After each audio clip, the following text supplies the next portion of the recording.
Cool. Welcome to episode, we both think it's 8 of The Ordinary View. Host, as usual, of GDC Fitness and Hunter of Average Fitness. You can find us both by going to podcast.gdcfitness.co.uk and it will bring you to our social links. It will also bring you to the links of the podcast to catch up on any past episodes, be it via video or audio links. Made that quicker than the usual way we do it.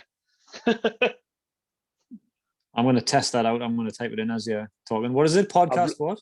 Podcast.gdcfitness.co.uk. I was proper typing it really quick, so hopefully it's set up and done. Hi, Lucy, and hi, Karen, in the chat. How canny is that? Very professional looking as well. Look at me. Look at me. Got it set up 2 weeks ago and forgot all about it till now. Aye. Cool. So today we are talking about work, how it affects your progress in terms of be it muscle gain, weight loss, how it affects your goal progress, and how your work environment can affect you mentally, which again can affect your progress and affect everything else around you. So you've all heard me talk for quite a while. Hunter, you want to take the ball? Yeah, I'm a big believer in what you do for a living has a massive effect on your life. But I think everybody believes that. But when I say what you do for a living, I don't necessarily mean physically what you do. Like whether you, obviously there are certain consequences. So if you work in construction, that's going to have a major impact on your TDEE in terms of how many calories you burn on a daily basis. Anyway, without working out versus somebody who works in an office. I think we all know that that's pretty common sense. Like if you're more active at work, then that's going to transpire in terms of calories in versus calories out. I don't think everybody does know that though, because I hear it all the time. Like people can, oh my hubby, he can eat whatever he wants and he never puts on out. He's a proper skinny rake, and I'm like, oh, what's he do? Oh, he's a roofer. Well, there you go. But people don't take into consideration that, like, oh, he doesn't do any working out and he eats tons of crap. Yeah, but he's on his feet all day running up and down a lot of weights on. Like, hell, his 8-hour shift is more than my whole weekly bloody gym output altogether. Yeah, maybe it is slightly underrated or under talked about. It's a massive thing that I try to get through to people. Like the gym working out is only like 5% of your daily energy expenditure. It's like the NEAT that we've talked about, and that's what people overlook. The think, oh well, I've went to the gym 3 times this week, but now I know we're going to go deep into this. But you sat at the desk for X amount of hours compared to. Yeah, I think the reason that people don't necessarily think the way we would think, knowing what we know, is one of the other aspects which I kind of want to touch on later, which is when you come in from a day's work, whether you've worked as a roofer or as a receptionist, your perception of how tired you are is pretty much the same, give or take. Obviously, there'll be a little bit in there, you know. But doing any job for a shift is something that takes it out of you, however you want to kind of, you know, word that. So you might not be as inclined to go to the gym because I've been to work all day. It's like, yeah, but your body doesn't care.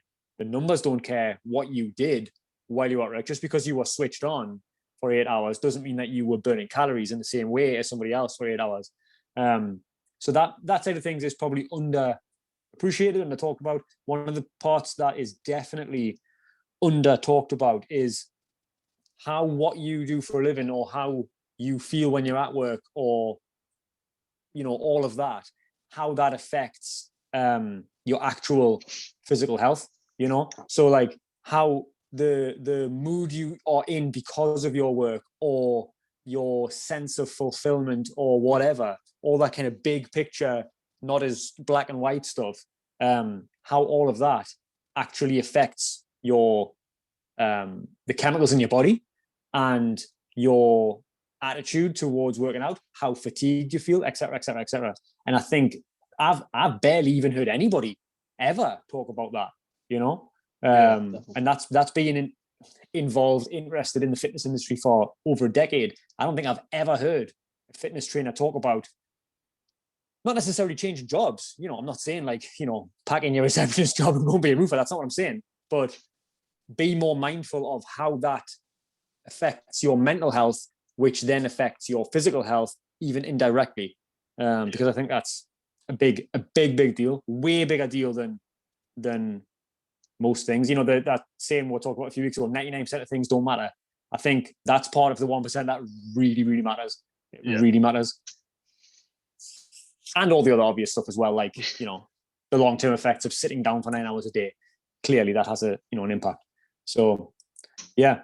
And I know obviously for yourself, having gone from maybe a more sedentary job into a more active job and then switch and back and forward, you'll probably be able to kind of give a bit more insights into those changes. And, let's say, for example, you went from running one of the supplement shops where you pretty much sat down, you had a stack of shelves and all that, don't get us wrong, but you pretty much sat down and watched Netflix or whatever for a big chunk of the day. And then you'll go to a different job, i.e. what you do now, where you're pretty much on your feet all the time. Do you feel more exhausted at the end of the day? Possibly. So, do you feel significantly more exhausted at the end of the day? Doubt it. Maybe. I could be wrong, but I doubt it. It's all massively what people don't see is adaptation. So it's similar to a diet. Like when you first start dropping calories, you're starving, but after a few weeks, you adapt and your hunger adapts and you get back to normal. Well, we talked about the same thing with water weight as well, didn't we? We talked about the same thing with drinking water. Yeah. So the same thing happens for work. So when I had the supplement shop that I ran, I literally sat on my arse from 9 o'clock in the morning and I used the till to watch TV shows. And I went back to back watching TV shows 9 till 5. I didn't even get up with a customer. I got in, to be fair, because the shop was that small. I could just bellow at them from across the room. Yeah. And then they come in, I would just minimize my screen, scan that item, and then off they went. And then when that went, kaput, I went and worked for the other supplement shop, but I took over as the manager, and there was loads of work needed done, and I was running the bodybuilding equipment as well. And when I was moving that around like that was a total shock to the system, because I went from like pretty much 0 step to on my feet for 8 hours, and I was coming back home. I was finishing work at 5 o'clock. I was coming home and getting home for 5:20, literally having a 15-minute power nap and then going to kickboxing. But after 3-4 weeks, my body adapted and I wasn't having to have them naps anymore because I had gotten used to it. Wasn't that I had really got any fitter. It was just my body had adapted. I'm sure there was a little bit in there as well, but it's the same reason. I think it's the same reason why I heard somebody talking about it not long ago. I can't remember who it was now, and they were saying like your body adapts to tension. So that's why you have to keep progressive overload in terms of lifting more weights, more time with attention, etc., etc. And he says one of the prime examples is you don't see roofers with one massive arm. Yeah, they carry those tiles up those ladders with one arm, the same arm, almost certainly every time. So how come their stronger arm isn't like massive compared to the other one? It's because the muscles have gotten used to that load. Do you know what I mean? If they kept increasing the actual weight, maybe that arm would get massive, but it doesn't. And it's because your body's quite good at adapting to the situation that it's in if it thinks it's going to be in that situation on a regular basis. That's why it's so easy. We talk about people who get stuck in a rut, it's called, or stuck in a dead-end job. It's not a dead-end job. It's not a rut. You've just become ingrained in it, and you need to kind of force yourself. You need the fear. You need to get out of that situation. But your body's adapted, your mind's adapted, etc., etc., and that's why people struggle with it. Yeah, I mean, you touched on coming home and being exhausted from the job, whether you're doing like being a roofer or you're being like a receptionist. I know we're just stereotyping jobs there, so anything else. Yeah. But I've got a list of jobs that I've worked there, and I've worked 9 jobs. I'm a proper just skipping between jobs all the time. I'm right there with you, mate. I've did everything from retail to bloody being a legal loan shark, all sorts. But I would say I was always more exhausted from my sitting down in front of a computer job than I was anything else. So be it British Airways, Sky, when I worked at Sky, sitting in front of a computer all day and then coming home, I was absolutely knackered. Yeah. And it wasn't like, to be fair, I got to the point where I could do them jobs with my eyes closed. And it wasn't even that I was mentally drained. I think it was just the strain, just the fatigue off the PCs and stuff. Yeah. And I would come home and I would be ready for bed. But again, on the same thing, I can go out and be on my feet. Well, doing PT, I'm on my feet all day, and I'm full of energy when I come out. Mm-hmm. So that's that's called pre-workout, mate. No, to be fair, that's called to be fair, yeah. I need to run and turn the heat off. I forgot to turn it on before. Does it? You keep going. I can still hear you. The fatigue side of things, I think the mental tiredness is something interesting, because I think a lot of times people will mistake, general fatigue from sitting down, etc., as mental tiredness. And I think this year in particular has shown me that's not the case, because I'll come home, not so much now because, things are starting to get a bit better and whatnot. But this year, or the past, prior to the last couple of months, the year before that, has been so mentally draining at work because of constant changes in procedures, constant changes in what is deemed to be acceptable at the time, given the different lockdown restrictions, etc. Constantly dealing with abusive customers, way more than in the past. Listen, I'm not one who's going to be like, oh, someone was nasty to us, I mean, like every day, every other customer, that has a real negative effect on your mental health, your mental kind of I think the right word, like durability, I think there was an incident happened at work. I can't even remember what it was. It was something fairly trivial, and the member of staff in question kind of handled it not great, didn't break any rules or anything, but they kind of were a bit too aggressive with the customer given what had happened. And I remember saying to the boss, like, you've got to understand, that person would not have done that 8 months ago, because they would have been in a better place, in terms of mental tiredness. But anyway, we're digressing quite a lot. The point I'm making is mental tiredness from doing a job that is mentally challenging is not the same thing as coming in from I can do this job with my eyes closed and feeling exhausted. That's not the same. And I think that, let's call it fatigue for want of a more in-depth answer, is often misdiagnosed by the person in question as like, and I hate tired when and somebody exhausted, will say like, how can you be tired? You've been sat down at a desk all day. Like, you've clearly never done it as a job. Yeah. And it's the same for a person sustained period of time. Yeah. Yeah. So like when I went to there was a time when I worked for QuickSave, showing my age here, and the company was old son.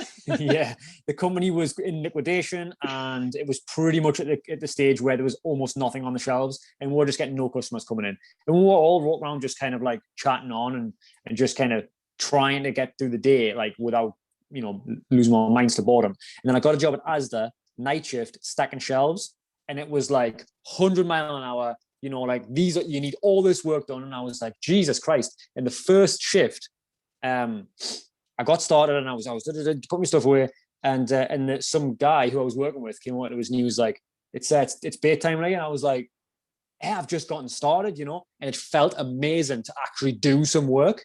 Now, after 2 weeks of doing night shift, stacking tins of beans on shelves, then it didn't feel amazing anymore. But you know what I mean? It's like going the other way. Yes, it's nice to have a day when you are stowed off all the time. It's nice to have a day where it's super chilled, but it's once in a while, and it's obviously the other way around as well. It's nice to have something to do to keep your mind fresh, etc. But it's about finding that balance, I suppose, isn't it, between working too hard or just kind of chilling. Couple of comments there in the chat. I couldn't think of the words. Happens to me all the time, mental fatigue and physical lethargy from sitting at a screen all day. It's exactly what was said. Honestly feel like the less I do, the more lethargic and tired I am, and the more active I am, and the more active I am, the more energy I have. 100%. Like when I worked at Rhinox and I was sat in front of the computer all day, I'd done nothing. I done absolutely nothing on a night time. And I bet, like these days, if I get a day off and my wife and kids are at school or whatever, I'll sit for 6-8 hours the whole time I've got, and I'll play Xbox given the chance, and I feel like shit at the end of it. But put us in the gym for 8 hours, and I'll have 2 workouts in the middle of that or whatever, and then I'll go to kickboxing on a night time. It's the reverse of spending money. Energy is the reverse of spending money. The more energy you spend, the more you'll get back. The more money you spend, the less you'll have. That's the best way I can ever think of putting energy expenditure. Yes, you'll be tired at the start. Yeah, if you're not used to it, I think momentum is probably what that is. Do you know what I mean? Momentum is massive. And everybody always uses the example of, when you're pushing a car, it's easier to push it once it's already moving, etc., etc. But what do you do when you're in the house and you're lying around, you're like, oh, I feel like shit, I'm feeling lethargic. You get up and do something. Even if you just do the dishes and you feel better instantly, you know, you might not realize it. It might be a subconscious thing, but you'll be more likely then to go and do something. So I know we're going to do a tech episode, but these watches are really good because, like, your Fitbits, your Apple Watches, your Garmin's, and that, because you can set move. Well, I don't know if you can. I think you can set it. They've got like move indicators where you've been stationary for too long. Yeah, 90% of will gone. Shut up, man. But if you actually use that as a reminder, if you're working at your desk and it says move to go, right, I'll finish the next 15 minutes of work, get ahead of myself, and then go do something, get away from the screen for 10, 15 minutes, and do that every hour, like little random alarms, you'll feel so much better to give yourself that little bit of energy spike. Even if it's something daft, like just run and run on the spot, or daft jumping jacks, or anything, go outside for 10 minutes and have some fresh air. Like, it'll change everything. Or even, you know, obviously it depends on from a practicality point of view, what you do for a living. Is if it's not practical to go away from your screen for 10 minutes because of whatever, just get up then, stand up then. Do you know what I mean? Even if you just stand up and do a few stretches, you know, like, you know, just move a little bit and get your ankles and your knees kind of moving a little bit, and anything is better than nothing. And I used to dance around at my desk all the time. Yeah. But that was mainly because I was off my tits on there. Relentless energy drink. I think, you know, other than like the obvious things like get a stand-up desk then, which obviously they are quite popular, especially with people who've always worked from home, you know. I've seen them being used before, and I think like, well, I don't really understand like why I would want to do that, but if you do it all the time, then fair enough. But from a practicality point of view, if you are newly working from home and it's not a permanent thing, or if you're in the office and it's not an option or whatever, it's just do what you can then. Even if it's just sitting at your desk and doing a few anything, do you know what I mean? Any you know, rolling your shoulders, whatever it is, to get that momentum, because that can help. I think especially in this day and age when more and more are working from home, you need to be more mindful. Like, mindful is the good word, yeah. And you're right, you know. So Louisa's got an Apple Watch, and hers will buzz every once in a while if you've been sitting for too long, or I don't know if she's set it like that or whatever. But yeah, those use the technology to guide you or help you or whatever, not just record what you're doing. It's a bit like we've talked about with calories, you know. I use MyFitnessPal not just as a record of what I've done, but as a guide to what to do next, you know. So like yesterday, for example, I knew I'm going to go out, I'm going to go see my mates, I'm going to, you know, probably going to eat some food that isn't great. So I kind of planned ahead and went, okay, then, so if I put that food that I'm expecting I'm going to have in there, and that'll help guide me for the first part of the day, that'll help guide what I'm going to have for breakfast and for me dinner. And it worked. And I was actually under my calories at the end of the day, despite eating that junk food. Do you know what I mean? And then I had a Big Mac for dinner today and ruined it all, but what are you going to do? But I think, like I say, momentum matters. And if you are in a job where you sit down a lot or look at the screen a lot or whatever, okay, fine. Unless you're going to change your job, or unless it's practical to alter how you do it, then what's the advice? Because we're not here to say quit your job, go and be a you know, a bartender or a waitress or something like that, where you're going to be on your feet all day. That's not practical advice. I think it's more about understanding that. Do you know what I mean? Understanding that when you come home and you are, quote, exhausted, no, you're not. And understand that and do something about that then. So whether that be committing to, no matter how I feel, I'm going to take the dog for a walk, or no matter how tired I think I am, I'm going to go to kickboxing. You know, I mentioned, I think it was last week, when every time I just hit me on the head, I've just replied to a comment there. Yeah. I was going to say, like, every time I thought about going to kickboxing, and debated with myself, like, do I go, do I not? I don't really feel like it. Every time I went, I felt better. That's not a coincidence. That wasn't like once. I'm not talking 2 times. I'm talking like 100 times. It's just, you've gotten through that fatigue fog, isn't it? Yeah. It's not even a real. I don't think it is a real fatigue. Like, if you can push through it, you get your nearly a second win, but it's not. It's that energy that hasn't been woken up all day. And this is going to tie into 2 comments here. And Rev's put, it's why I prefer working out early. Really motivates you for the day ahead. I used to absolutely love getting up and being at exercise for less for 6 o'clock in the morning. I got up at 6 o'clock in the morning, and I'd be there for before 7, whatever time, no really strict time. But I would train until about 8 o'clock, and then I'd go to work in Whitley for 9. And my day was so quick, so quick, because I worked out in the morning, and I felt mint all the way through the day. I would dip in energy a little bit through the day, but that's probably because I was using some really strong pre-workout in the mornings and that back in them days. And then I would go to kickboxing on night time, but doing something before work used to totally energize me. And then the same thing we've just been talking about, the fog there. Karen says, I work in a busy, stressful office and I'm constantly mentally exhausted. It would be so easy to just sit and vegetate when I get home. So she's beating the fog by not going home. Like I always say, I finished the gym early because I had a cancellation the other day. And I was like, I might go home for a shower, but I knew for damn to right, I would have a shower, then I would lie in the bed and play on my phone, and it would be so hard to get back motivated to do anything there. And it's the same sort of thing. Like I know for a fact Karen comes from work, shattered, but she comes straight to kickboxing, and she'll teach and train from 5:30 till 8 o'clock, past 8 o'clock. Yeah. And then go home. It's what we're saying. If you can beat that fog, if you can motivate yourself. So maybe the way to beat the fatigue in the first place is do something in the morning, put little reminders through the day to just not saying like do star jumps, not just to get yourself a bit loosened off, just walk away from the screen, get yourself a glass of ice cold water, like just move about a bit, get the blood flowing back a bit, get the brain a bit energized. We used to do it in Deep Blue, like we'd all hit the 3 o'clock mark, and I used to go for a nap on the hoodies until they moved the hoodies and I couldn't sleep there anymore. But when Hurdy took our in the thing, we used to go and Energizer, and we'd get the football out. We'd have 15-minute game of football, and everybody would be like sparked back up to do the work, and we'd crack on after that. Yeah, it's interesting, isn't it? How that works. Like we had a thing the other day where there was a shoplifter in the shop.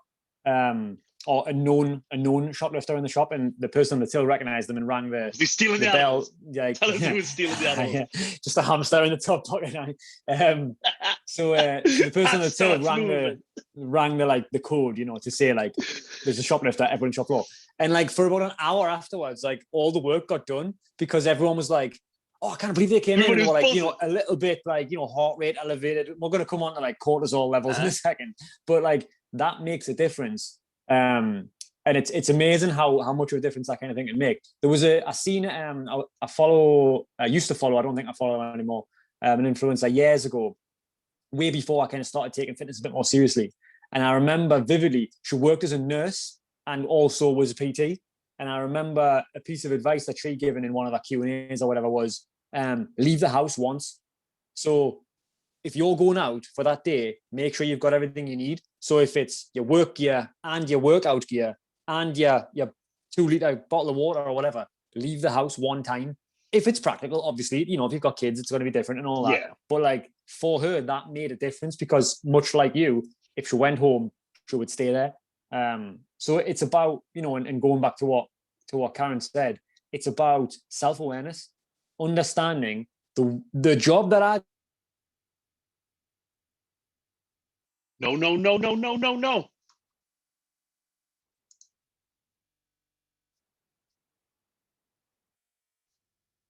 Physical, well-being, etc.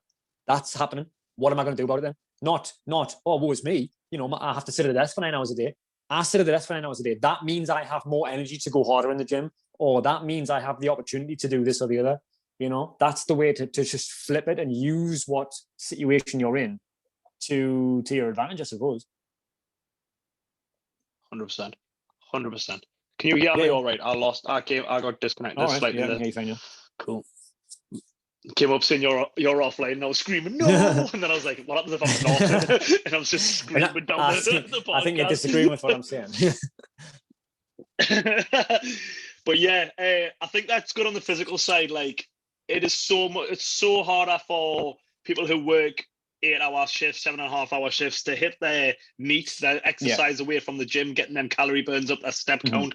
So you guys do need to be a bit more mindful. It's got its advantages, got its disadvantages, but I think we're looking at the sort of mentality in the workplace, how the work affects you mentally. And I think like I can talk really good on this because I was like, I've got listed 9-10 jobs there, I think. Yeah. And for me, I had some pretty decent gigs, to be fair, especially like when I first started, like British Airways and that. And I got promoted up through jobs quite quickly. I mean, a Deep Blue. I went in at Rhinox as a retail person. I ended up owning the thing. I got promoted quite up through BA. Same with Deep Blue. Went in as a retail sales. Ended up running 2 departments and that. But I was never happy. Like that isn't. I never ever wanted to be in that 9 to 5 position. All I ever wanted to do was teach kickboxing. But I'm not a good businessman. I'm a hell of a kickboxing coach. If I do blow my own trumpet, but I'm not a good businessman, so I couldn't make it sustainable. So I worked full time, and I did that on an evening, and on the weekends and stuff. But I was never happy. I'm probably the happiest I am now that I've quit working full time and I'm doing PT. And to be fair, it's not even about the money because I'm on okay money. I could quite easily start working all the hours God sends. I'm probably the only PT on the planet who works Monday to Friday, 9 till 5. Yeah, like, it's interesting. There's a million but PTs who work from a laptop now, but I'm an on-floor PT who works Monday to Friday, 9 to 5. Soon as somebody sends us a message saying, "What's your prices?" I'm like, "Here's my prices, but FYI, I only work Monday to Friday, 9 to 5." And they're like, but that's not good for me. I'm like, "Well, I'm not the PT for you. Sorry." And but that's the thing. That's again, that's I'm a pure self-awareness. satisfaction. Yeah, I'm totally. Yeah, it's about self-awareness. About what's important to you. What are you not willing to give up? So another PT who, and I'm not saying anyone's right or wrong, another PT who maybe doesn't have kids or whatever is more interested in, wants to live in a bigger house or wants to have a nicer car and therefore needs more money, might say, well, I don't mind working 7 till 10 and then 1 till 4 and then 6 till 9. Like, no, I've got no problem with that. So I'm going to do that because that's going to bring me extra money. Fine. That's no issue with that at all. There's nothing wrong with that. But it's about knowing yourself. There was a point I was going to make, and I've totally forgotten what it was. In terms of you mentioned it's not about the money. I think that phrase, if you could like bottle that feeling of like, when you think of work, money shouldn't really have much of an impact on your decision making, on your overall, sense of fulfillment from that job. Money shouldn't even come in there. I don't even think it does. I think it's just a way that we rationalize things. I remember someone I know, they got offered 2 jobs. One was, I think, a promotion, and one was an external job, if I remember rightly. And it was like, oh, well, the promotion is X amount, and the other job is like this amount. And they took this amount. They went somewhere else and took the lower amount. And I remember, a few people, probably including myself, if I think back, were like, like, what are you thinking, And then they said, like, it's not about the money. It's about, I want to do that. And I'm all right at doing that. So I'm just doing it. That's why I left being a kitchen designer. Probably I got offered the, If anybody from my work is currently listening, then if anybody from my work is currently listening, they'll be thinking like, oh, here we go again. He's telling the story again. But when I used to work as a kitchen designer, I used to earn decent money, like pretty decent money, given that it was an easy job. Talk about being able to do it in your sleep. Like, literally, people would bring in the shape of their room, and I'd be like, well, obviously you'll put the oven there. Obviously you'll put the sink in front of the window. Obviously you'll have a little breakfast bar there. How many kids you got? 2, right? So you're going to need 4 stools. There you go, job done.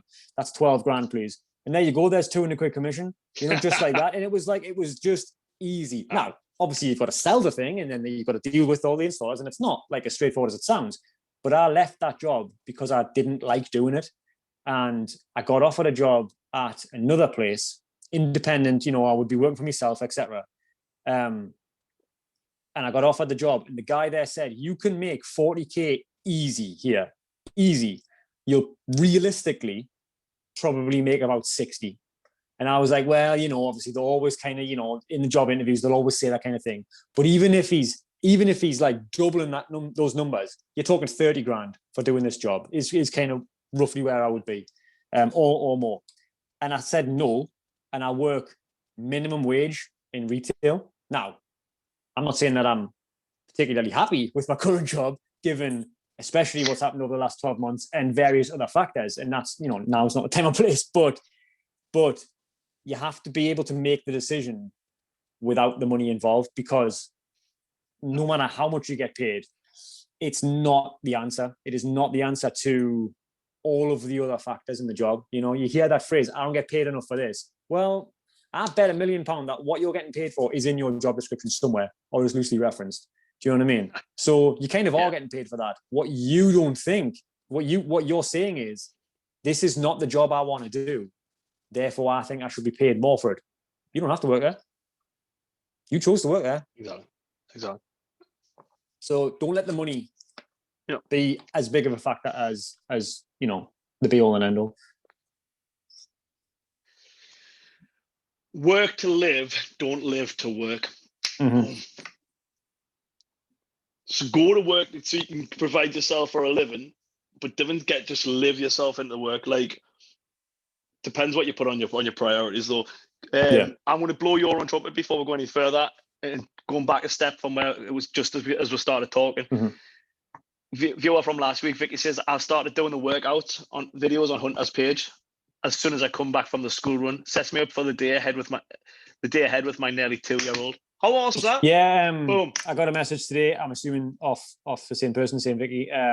Which it honestly made me day. I was properly thrilled when I read the message, basically saying, you know, some words to that effect. So yeah, buzzing. Thank you for the kind words. Man. Which is what I love about this. Like, I'm gym based and like martial arts based. You're home based. We're trying to cater to every normal person. Like, you want to go to the gym for the first time, get some info on that. Hunter's got 100 videos of ways you can train at home and advice along and there. Listen, don't get us wrong. Like, you know, training in the gym is great, and I've, you know, as you know, started going to the gym now they're open, and Louise is going to be coming with us next week and all that, because there are advantages. The thing is, it's not for everybody. You know, some people just do not like working out in that environment. Some people like being outdoors. Some people, whatever, and that's fine. And that's what this whole ethos is about. Not just the podcast, but all your Instagram content, internet content, all my social media content is all geared on the same thing. It does not have to be the way that it is made out to be. You don't have to look a certain way. You don't have to eat certain things. You don't have to skip certain, you know, foods. You don't have to visit a certain gym. You don't have to lift certain weights. You don't have to do certain exercises. It's just simple. Do whatever you want. Follow these key principles in whatever way is most applicable to you, and you will be able to achieve your goals. It's that simple. Cool. So looking at the mentality of how the work affects you mentally and that, like, went a long way, like we went a long way around it there at the start. But the first thing is, you got to find a job where you take satisfaction out of it. And I get people saying, "Wait, but I'm not qualified for this job," and well, I'll not get that job. Like, that's bullshit. You can do whatever you want. I was working 60 plus hours a week, and I still managed to study at home and qualify to become a PT. Like, well supported. Is that a dig at me? No, well, yes. You've got 3 days off a week now, so 3 days a week. I don't know what your shifts are. I'll just randomly say, "Are you a PT yet?" Yeah, I got that yesterday. I went on to see Renfrew Soap yesterday, and I just got bombarded with like. But no, it wasn't a dig. It's if you want to know, if you want to make a change, if there's anything you want to do, like, you can do it. Like, anything you can study to be, there's so much more options out there. So find something that you want to do. It might not even be a career as a self-employed whatever. It might not be a business. You might just be better off sacking off the office and go and work in a dog kennels because you love dogs, and you might come home with enough money in your pocket to pay your bills and live happy, but be so much better in yourself with so much more energy mentally. That is one way to go. Change your job, change your environment. Obviously, we've talked about it a bunch of times. You know, the environment matters. Hell, I've probably had more jobs than you, or certainly close to the same number. So, you know, we're big advocates of like change. Yeah, we'll have a competition sometime. You know, we are both big advocates of like, there's no harm in changing it. There's no harm in taking risk. Obviously, we've talked about the risks you've taken in terms of, you know, doing PT, especially given the circumstances. But that is not always necessarily practical, because some people have mortgages. You obviously do. Some people have kids, much like yourself. And it's just not practical to have golden handcuffs. Gary Vee talks about the golden handcuffs quite a lot. If you've got high car payments and a big mortgage and kids to put through college if you're in America or whatever, it's not as easy as just walking away from a job and going and doing something for half the pay. It's not that simple. What you can do, though, is you can create your own environment. You can create your own environment, whether it be starting a side hustle, you know, an Etsy shop, or you know, a YouTube channel or whatever, which down the line might make you some money, and then you can start reining in a little bit, that's fine. But even more practical than that, in my opinion, although that is a lot more practical than it used to be. I was talking about this last night with Soph. I was saying, like, 10, 15, 20 years ago, if you wanted to work for yourself, you had to make a successful business. Now, with the way the internet is, you can work for yourself and make next to nothing, but use that as a stepping stone for bigger and better things, or even just reduce your outgoings because you won't need a car to drive to the office or the shop or whatever. You know what I mean? You can do something which is going to have less income, but you don't need it to be this monster business in order to make you a living. But what I was going to say was, even more practical than look to leave your job is change the way you view your job. Why are you there? Yeah, you're there to earn money, but why else? There's got to be another reason. There's got to be a reason that you are in that place in particular. And if you can change your mindset to be about service, so doing the best job you can to help the person next to you, the other people on your level, or to make your boss's life easier if you get along with them, or whatever, doing that makes a big difference to how you feel about your job. I work in a shop, right? Pet shop. Nah, that wasn't for me. I couldn't get into that mentality. I'm not saying it's not. That's just my mentality, because I didn't want to be there. I knew deep down that I had to be somewhere else. I just didn't have the balls to make the jump. But I couldn't put myself. I just thought the harder I work, the more they're going to give us it. The more the jobs they're going to give us. So I always used to work on the average of never being useful. And then when I did something useful, I wanted to do it all the time. Seriously? Yeah. No. I didn't know you knew how to change the pool filters. Bollocks. Yeah. Every Thursday I change the pool filters. When I worked at Homebase, I'd been there for 5 years before I found out how to do a refund. Because every time they asked us, I'd be like, I don't know how to do them. But what I was going to say was, if you can, and that obviously it does depend a lot on the exact job you do, who you work with, whether you get along with those people, etc. It obviously depends on those factors a lot. But if you can manipulate the situation to be where, if you go in and you work hard and that makes a difference to how somebody else's day is, if you can learn to find the joy in that or find fulfillment in that, that makes a big difference to how you feel. I work in a shop now, right? For everybody listening, we are in the middle of a global pandemic where it's, a health crisis. And I work in a shop where 400 people a day come in and out of that shop. All right.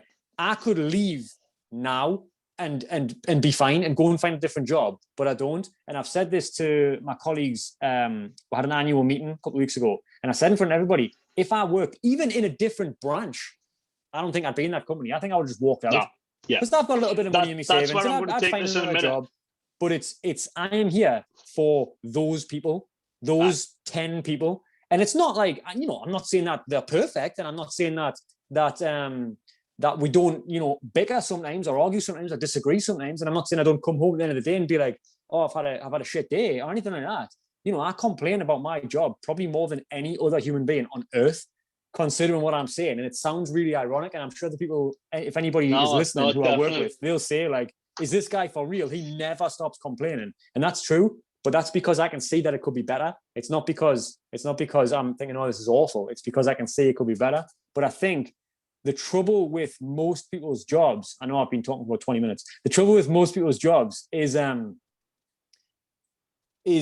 the environment is the responsibility of the leaders, not necessarily the responsibility of the people doing the work. And there's only so much you can control. And when that lack of leadership, not management, but the actual lack of leadership reflects that. And that's why people get themselves into these situations where I just go in and I just do my job. I go in and I just do my job and go home. That is a bad mentality. And there's a few different ways to go. You can leave, do something else.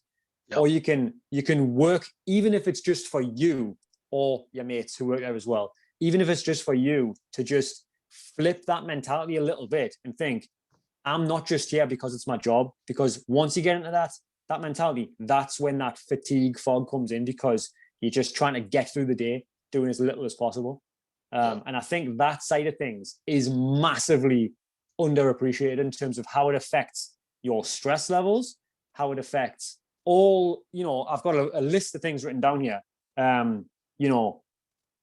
in terms of your stress levels have a massive impact on your physical health, obviously your mental health as well. And I think that, for me, is the number one thing. It's that lack of leadership, lack of cohesion, lack of kind of a sense of fulfillment, a sense of purpose. Why do you work there? Why does that company exist at all? And I think once you can kind of create a bit of momentum, that can make a massive difference. Definitely.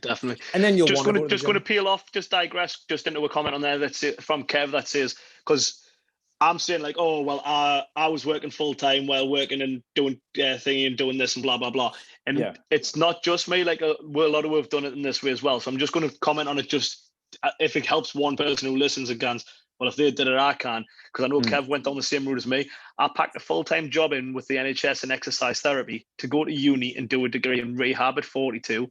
He was 42. I like, Kev, I ain't calling you old bro because I'm going to be at yours next week to get a massage and you can hurt me like fuck. But I always say I'm 10 years behind where I should be professionally. Yeah. Probably about 20 years maturity, but 10 years professionally. Like this shit I'm doing now, I should have done 10 years ago. I shouldn't have wasted my time doing the shit I was doing there. Yeah. And I would be well where I am, well past where I am currently. And Kev saying like scary times at 42, I did it and it was the best thing I've ever done. Exactly the same. And I know for a fact Kev did the same as me. He started off while working, grinding them hours with exercise classes and PTs, like out of hours, and was sacrificed time, family time, friends time, events and stuff. But I 100%. If somebody, there's a quote off not the podcast Knowledge for Men. If it's somebody's done it before, so can you. So if you're like wanting to ditch it and change up, you can do it. Yeah, I'll sharpen. Says he'll sharpen his elbows. But in your Fitbit there, in your bit there before, you spoke about environment, and I think this key word, environment, I haven't used this word as much in my life as until the past few months when we've been doing these shows. Like environment within the household, like when we're saying if you a diet, if you eat shit, move the shit, get rid of the shit. Or if you want to eat more fruit, put the fruit somewhere where you spend your time. You make the environment, it'll work for you. And that the environment in your workplace goes from what you were saying there. You said, I do it for those people I work with. Like I've stuck at jobs for the people I work with. Like Deep Blue, me and brother, people used to call me, because where I was like two dumb dogs. Like I stuck there for 4 years, even though me and the boss hated each other, like literally went to fisticuffs all the time because the crack. Like I stayed. He kept us there all the time.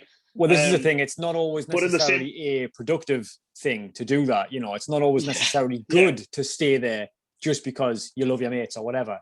But at least it can make a difference in terms of how you feel. Job, I mean, without that, I would have been going home every day with the fatigue. But I had that environment that kept us in.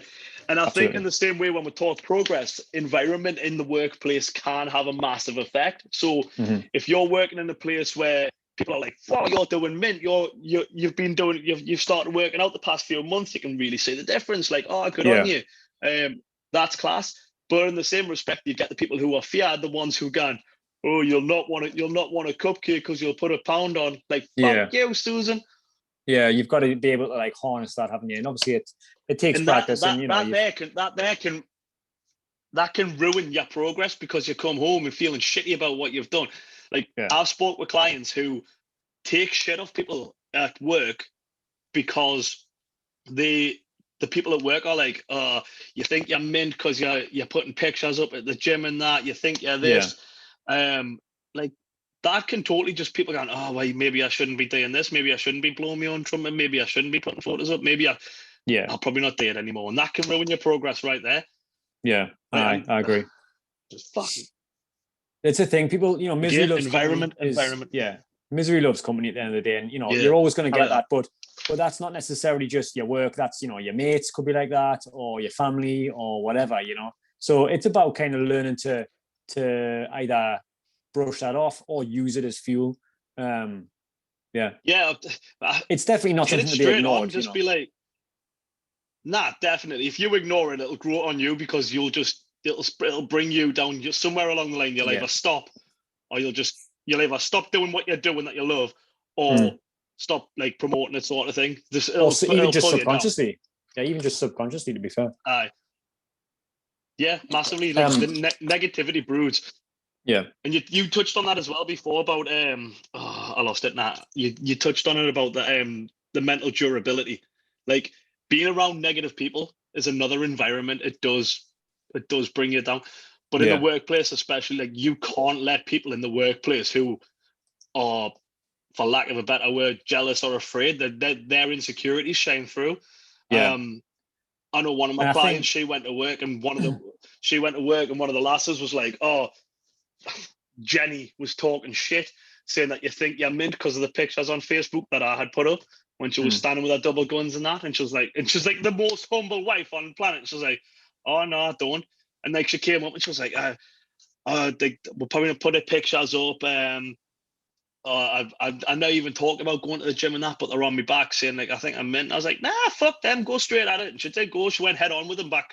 So I went back and like they've totally took a step back and left her alone. And now we just post our pictures up all the time. Yeah, I think I think it's a big deal, and not necessarily just your colleagues or whatever. It's about having that kind of mental durability with customers as well. So for example, if you do work in retail or if you do work in sales or whatever. I was just telling a story to my boss the other day about when that very, very brief stint I had doing door-to-door for charity. And the whole, everything was geared, like all the team leaders and the managers and the boss and everything was all geared around stay positive. No matter what happens, the next door you knock on, stay positive, because you'll get 250 no's a day. All we're asking is for 3 yeses. That's it. That was literally like the rough numbers was like knock on as many doors as you can. You'll probably get about 250 in a day's work and you'll get 3 yeses on average. And that's all we need.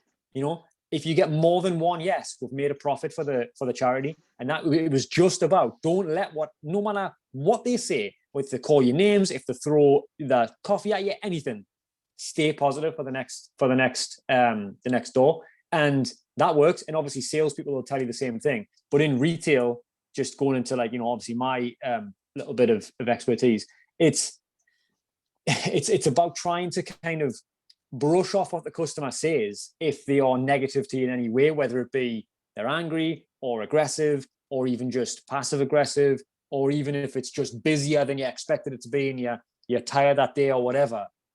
It's about kind of conditioning yourself to stay mentally switched on, I guess is probably not the right word, but you know what I mean. Just to like a refresh, not let it derail, Like a refresh. to not let it derail you, or even let it have a bad day. We all have them, me more than anybody, but still kind of be in that mindset of I'm going to go to the gym or I'm going to stick. Don't let it spoil all of your day. It's not your whole life, so don't let it spoil your whole life. If you have a bad day, don't let it become. That's what we said in a few podcasts ago. Like when something goes shit and you go down that negative path, it all goes to shit. Like you get up and you haven't done this or whatever, and could the day get any worse? Then you get stuck in traffic. Then you're late for work, and it just snowballs all the time. When you're late, you're always stuck behind the slowest driver on the planet.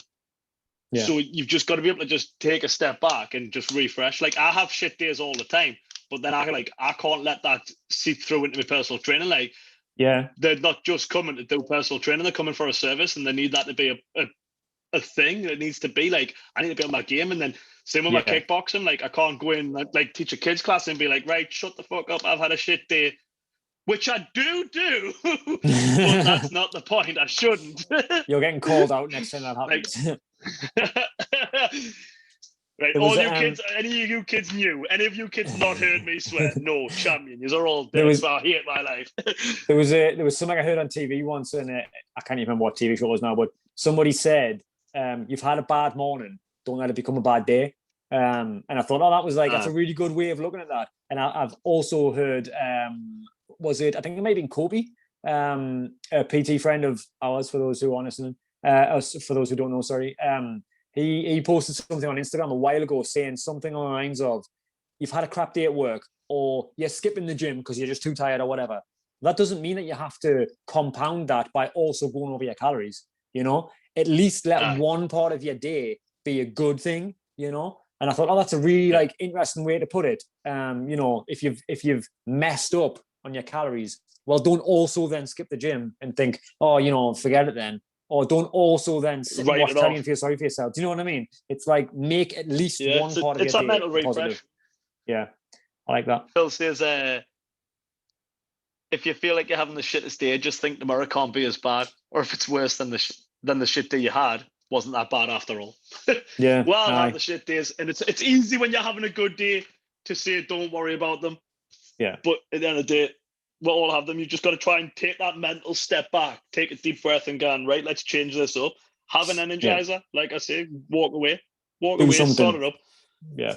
And if the customer's really a dick, just tell them to fuck off, because at the end of the day, lots of people have lost their job and moved on and got on life. It's I think the point on that is, like, you know, I said it once, I can't remember the situation, and I probably wouldn't go into it anyway, given that I still work there. But something happened at work, and there was a customer complaint about, I remember exactly what it was now, actually. There was a customer complaint because this is when I get sacked because of the podcast. Right. Are you ready? Okay, no, here's the story. No, something happened where basically this happens all the time, but the situation made it different, and I'll explain why. So we sell rabbits and other animals, but rabbits are the ones where people come in and they just don't know anything about owning rabbits. Rabbits are really complex animals, all right? So people will come in, oh, they're cute, should we get one? And it's like, no. You wouldn't buy a dog on impulse, so you're not buying a rabbit on impulse. It just doesn't work like that, okay? So we turn customers away for rabbits all the time. Like literally like 8 out of 10 times if someone says, I want to buy a rabbit, they leave without one. That's just how it happens, okay? Normally, in a very pleasant conversation, we've kind of educated them a little bit, and they've went, you know what, we're a little bit naive to the cost, to the complexity, etc., etc. So anyway, certain people who work with me, if you know, they say, well, this person has refused to say it, it's like, oh God, there's going to be a complaint. She's probably told them to fuck off. Like, you know, it's going to be a nightmare. And other people, that just wouldn't happen. So there was a customer complaint about this, about someone, and it went through to the manager, like by email or whatever. I was spoken to rudely. I was this, that, and the other. And I was like, look, that just hasn't happened. And the manager was like, were you there? Like, I was like, no, but look who the complaint's about. That there's no way that happened, because that is so out of character for that member of staff. That just did not happen. And he was like, actually, yeah, that's a good point. Had a conversation with the member of staff in question. She was like, are you joking? This is what I said. That's what I said. Oh yeah, the customer's just being a dick. So when you are, you know, on a regular basis, this way, that way, whatever, when something goes wrong, yeah, you're entitled to tell the customer to fuck off then, because your boss will back you up. And if he doesn't, or she doesn't, then they're just a dick. So in a roundabout way, don't let it bother you. But what I did want to talk about, actually, and I know I'm just conscious of time, what I did want to talk about was stress at work, because I don't feel like there's a better opportunity to get into that, or stress in your life, I suppose. Yeah, when we're seeing work environment, Going to be a better podcast opportunity to get into the work one, because I think stress is such an under talked about aspect of physical health, not just how you feel. Obviously, it affects how you feel, but actual physical health. I was doing a little bit of research before this, which I don't normally do, to be honest, because I already knew a bunch of this, but I was like, I'm going to just see what the internet says, and I've Googled effects of stress on your physical health, effects of too much cortisol in your bloodstream long term, etc., etc., etc. So I'm just going to run through a couple of things I wrote down, which was, so basically, when you get stressed as animals, what happens is there's a chemical in your blood called cortisol, which is the stress chemical. So you know when you are half asleep through the middle of the night and you hear a noise and you're like, bang, wide awake, and you're like, what's going on? You're ready. It's that fight or flight, reaction. Yeah. So it's there for a very, very good reason, to keep you alive in life or death situations. And the trouble is, your body doesn't know that the stress you feel at work, the stress you feel, whether it be working from home and you've got deadlines, or whether it be there's a queue of people waiting at the till or whatever, your body can't differentiate between whether it's a fight or flight, you know, life or death situation or not. So it lets low levels of cortisol into your blood all the time when you're stressed. And that's when your immune system dips, because in order to heighten your senses, i.e. sight and hearing, etc., and initiate that kind of, you know, adrenaline, it has to lower other systems which are deemed non-essential in the short term. If you are stressed, well, long term, that means your immune system and other things are lowered in the long term. And obviously in the past, 12, 13, 14 months, we've all learned that having a poor immune system is a big fucking deal. And that's why people who are stressed all the time are poorly all the time. They pick up colds easier than others because their immune system is actually lower than it's supposed to be. So I Googled the effects of too much cortisol in your bloodstream.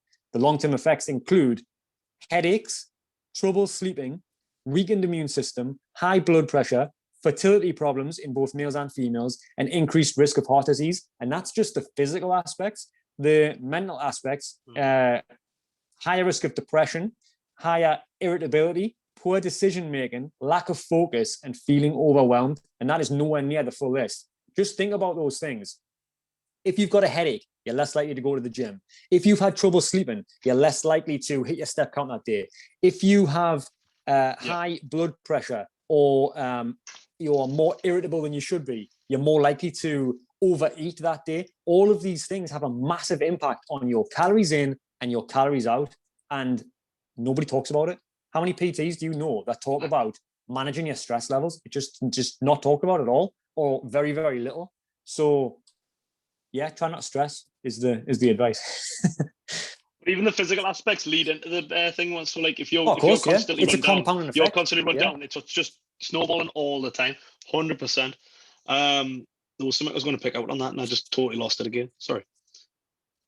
One other thing I was going to mention was, obviously we've talked about practicality is important in terms of you might not just be able to walk into the office tomorrow. If anybody quits their job tomorrow, I'm taking full fucking credit, right?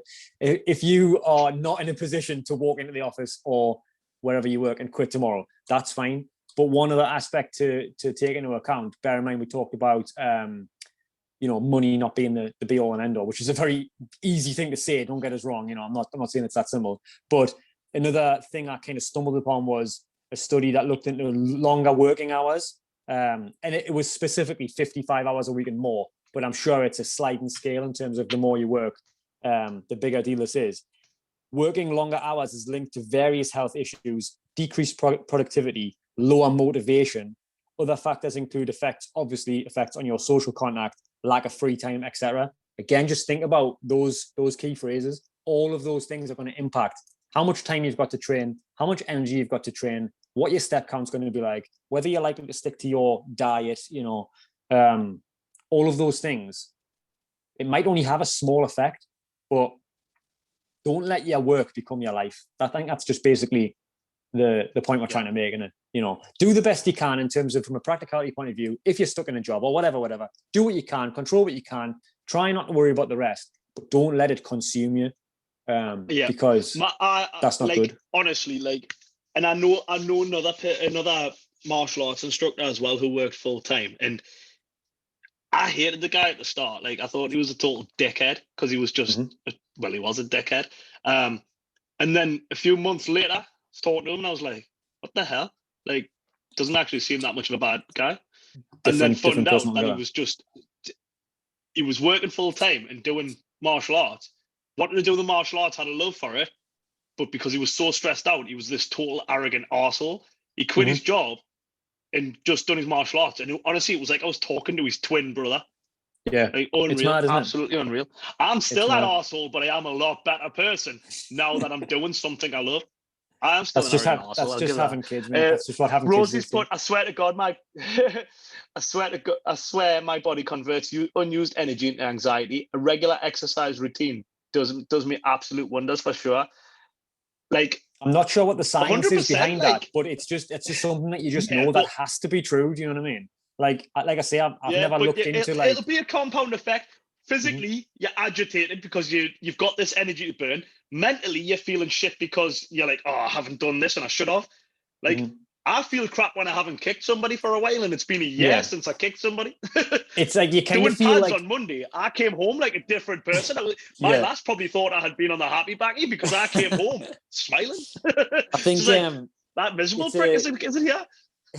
you feel guilty, I think, when you don't use your time or whatever effectively, productively. You feel guilty. Like you don't need to feel like that. No one's making you feel like that. I seen a video on, I want to say TikTok yesterday. It was some some religious leader was talking about when you feel bad for whatever, whether it be anxious or whether when you feel irritated or whatever. It's like, that's you are feeling that. No one's making you feel that.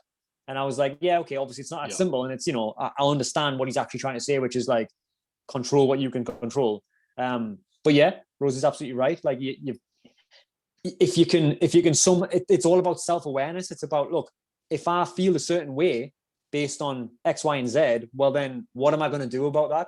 Am I going to wallow on it, or am I going to do something about it? And I think that's the trick, is doing something about it most of the time, not every time. We've talked about this 80-20 rule before. And I'm the biggest culprit, and I've said this a few times. If anybody from work is listening, they're going to be like, he's got nerve to talk. If anybody who knows me is listening, they're going to think like, is this guy for real? Like, he gets 3 days off a week and he still hasn't looked into his PT qualification, etc., etc. Like, that's true, but it's I am accountable for that, and as long as you are accountable, fine. But yeah. Do you want to summarize some of it up? So first thing is, go ahead, man. Do a job. We talked first. Your work, your job. If you're mentally drained from your job, find a way to make that job work for you. Push past the fog at the end and do something when you come home, and where you would rather sit on your ass, go do something, and you 100% will feel better.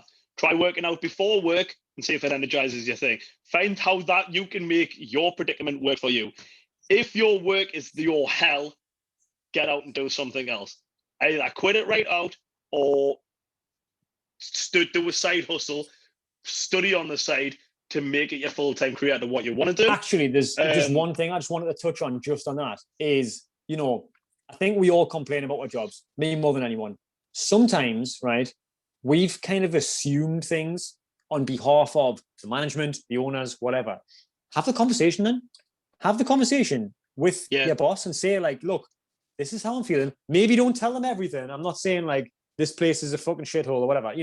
Be mindful about who you're talking to. Be mindful about the consequences of what you're saying. But have an honest-ish conversation and say, look, this is the way I feel. And that's not good for business. Make it about them. That's not good for business. So I'm just letting you know. I'm not asking you to fix it for us, but I'm just letting you know how I'm feeling, because I feel like you'll get a lot more respect by standing up and doing that as well. 100%. I had this conversation when I worked at Howden's very briefly for a few months, and I hated it there. And not because it's an awful company. I got on with the people I work with and all that. But a lot of the circumstances, which I didn't take into account before I got there, I just didn't like them. And there was one guy who worked there who I felt like he had a problem with us the minute I walked in. And I'd been there for a couple of weeks, and I was like, this is weird. Like, everybody loves me. What's wrong with this guy? And I had an honest conversation with him. I cannot remember exactly what I said, but it was something along the lines of like, look, mate, I feel like, there's a bit of a disconnect here with like, all I want to do is learn. Like, you're obviously good at this job. I just want to learn from you. Like, I want what's best for this branch. And he literally, when I left, he was the only person who said, we're going to miss you, mate. I think you're a top lad. And that was in a very short space of time. Within like 2 months, those two conversations happened. Do you know what I mean? Having that honest conversation can make a difference, even if it's just making a difference to how you feel, not necessarily an actual difference to the actual circumstance. And that's underrated. Being honest, having an honest conversation about your feelings or your shortcomings, or how the way you are feeling is affecting the business, not necessarily just the other way around. Yeah. It goes back to the other podcast where I said, like, us as a nation, we're scared to ask for help or to talk about anything. Like, ask how. Yeah, definitely. Really good info. And then we moved on to environment, really, didn't we, after that? Basically, if your work environment is toxic, don't let it bring you down. And exactly like we've just said, if there's bullies in the workplace or whatever, like talking shit, hit it head on. Most of them will just absolutely shit themselves and just back off. And I've had it with several of my clients. And honestly, it changes. What would the advice be? Like, think about if someone came to you, as listeners, if someone came to you, one of your mates, someone you cared about, your son, your daughter, your sister, whatever, came to you and said, I'm having trouble at work. This is what's happening. What advice would you give them? Do that. 100%. Whatever advice you would give them, just go do that.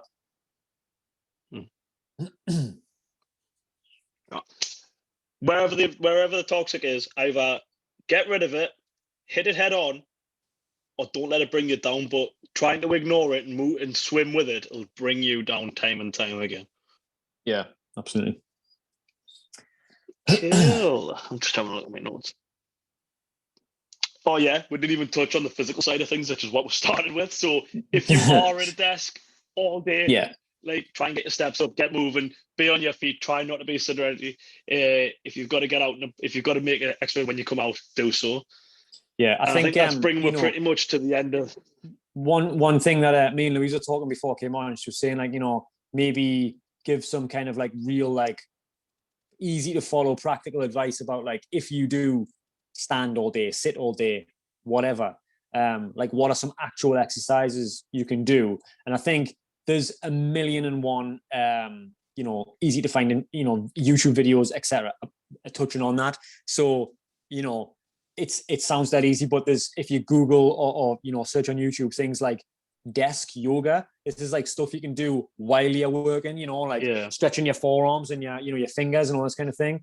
Or like, I think there was something to do with like going up on your tippy toes and that kind of thing, even if it's just something daft, like make a thing of it, like every hour, get out of your chair and stretch your back and be like, and just like have a bit of a joke around with your colleagues and say, like, my back's killing us today, and just get into the habit of doing things on a regular basis. Drink more water, because then you'll need to walk to the toilet 17 times a day rather than just 2. Like, even all these little practical things are very, very easy to add in, and once you start doing them, they'll become a habit. But I think the physical aspects of leading a sedentary lifestyle are pretty obvious. Like, you're gonna have a tighter back, you're gonna have your shoulders are gonna ache from hunching over the desk all day, your hips are gonna hurt when you start working out more because you're not used to it, all those types of things. So again, self-awareness, just be mindful about your lifestyle. Like we said at the start, like, energy, the more you use, the more you gain back. Yeah, 100%. Yes, if you start off, you'll be tired and that, but your body will adapt and you'll get better as you go.